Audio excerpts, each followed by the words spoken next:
নমস্কার, আপনারা দেখছেন চ্যানেল এবিসি। আমি বিজয়, আর প্রত্যেক দিনকার মতো আপনাদের সামনে উপস্থিত হয়ে গেছি। আজ আমি আপনাদের সঙ্গে এখন আলোচনা করব যে অনেকেই বলে থাকেন ভগবান গণেশজির সর্বাঙ্গ শুভ, কিন্তু তার পৃষ্ঠদেশ অর্থাৎ পিছন দিকটি কিন্তু বিঘ্ন এবং দারিদ্রতার বাস থাকে। এমনটা কি সত্যি? দেখুন, একটি বিষয় অবশ্যই স্মরণ রাখা প্রয়োজনীয় যে গণপতির সর্বাঙ্গ শুভ হলেও তার পৃষ্ঠদেশে থাকে বিঘ্ন এবং দারিদ্রতার বাস। একথা বিদ্বান পণ্ডিতগণও মনে করেন।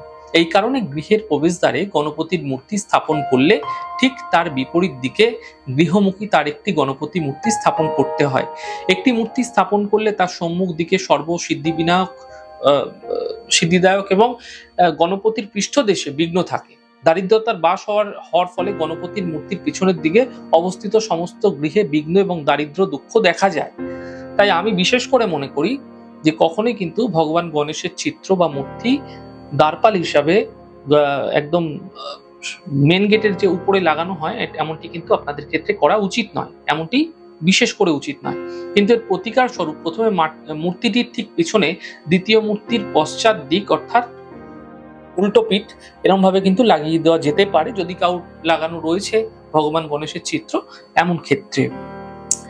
এরূপ গৃহে জোড়া গণপতির আবির্ভাব সুখ সমৃদ্ধি, যশ কীর্তি, ধন সম্পদ প্রভৃতির প্লাবন বয়ে নিয়ে যায়।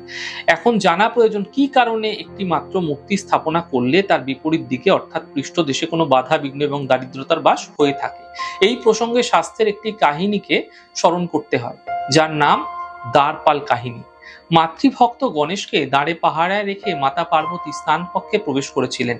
পুত্রকে আদেশ দিয়েছিলেন কেউ যেন প্রবেশ করতে না পারে গৃহে। এমন সময় হঠাৎ দেবাদিদেব মহাদেব এসে ভিতরে যেতে উদ্যত হলেন। গণেশ তাকে বাধা দেন এবং মাতা পার্বতীর নিষেধাজ্ঞা বর্ণনা করেন। গণেশের নিকট সম্পূর্ণরূপে অপরিচিত মহাদেব জোরপূর্বক ভিতরে ঢুকতে সচেষ্ট হলে গণেশ উদ্দণ্ড মূর্তি ধারণ করেন। তা দেখে মহাদেব ক্রুদ্ধ হয়ে যায়, গণেশের মাথা ধর থেকে আলাদা করে দিলেন। মাথাটি কোথায় যে ছিটকে পড়ল তা কেউ জানলেন না।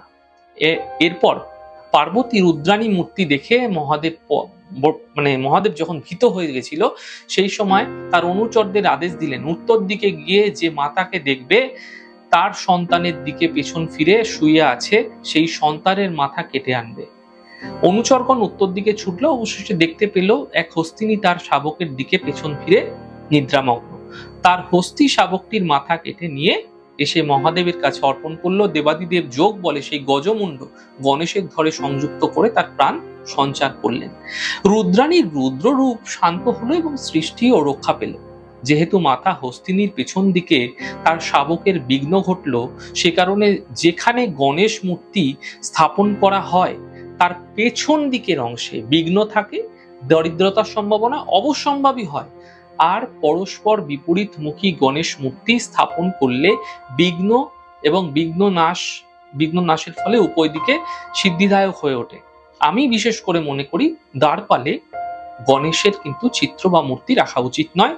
যার পিঠ ভেতর দিকে বা ঘরের দিকে থাকে সেটি আপনাদের ক্ষেত্রে মোটেই শুভ ফল দেয় না। অবশ্যই স্মরণ রাখা দরকার যে ঘরে বাইরে যেখানেই হোক না কেন গণপতির মূর্তির সঙ্গে মা লক্ষ্মীর মূর্তি ছবি একত্রে এক স্থানে রাখলে সমস্ত বিঘ্ন দারিদ্র্যের অবসান করতে বিশেষভাবে দেখা যায়। তাহলে আজকে জানলাম বিশেষ ইন্টারেস্টিং কাহিনী। আমাদের এই ছোট ছোট বিষয়গুলো আপনাদের কিরকম লাগছে অবশ্যই কিন্তু লিখে জানাবেন। যদি ভালো লেগে থাকে সেক্ষেত্রে লাইক করতে, কমেন্ট করতে, সাবস্ক্রাইব এবং শেয়ার করতে বন্ধুদের সঙ্গে ভুলবেন না। অনেক ভালো, সুন্দর এবং সুস্থ থাকুন। আগামী পর্বে দেখা হবে।